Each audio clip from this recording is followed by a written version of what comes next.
Brisbane test में West Indies के खिलाफ ऑस्ट्रेलियावी बैटर उस्मान ख्वाजा का आउट बॉलर के रिएक्शन की वजह से यादगार बन गया।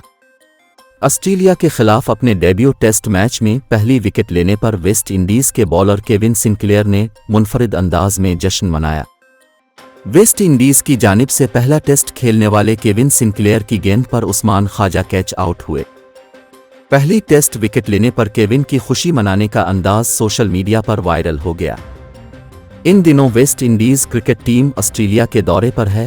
ब्रिस्बेन में खेले जा रहे सीरीज के दूसरे टेस्ट मैच में ऑस्ट्रेलिया वेस्ट इंडीज के पहली इनिंग्स के स्कोर 311 रन्स के जवाब में बैटिंग कर रही थी। West Indian spinner Kevin Sinclair ने पिच 76 पर बैटिंग करने वाले उस्मान ख्वाजा को कैच आउट किया और पहली टेस्ट विकेट का जश्न मनाते हुए केविन ने हैरानकुन तौर पर हवा में कलाबाजियां लगाकर जश्न मनाया, जिसे ग्राउंड में बैठे शायकीन ने काफी एंजॉय किया।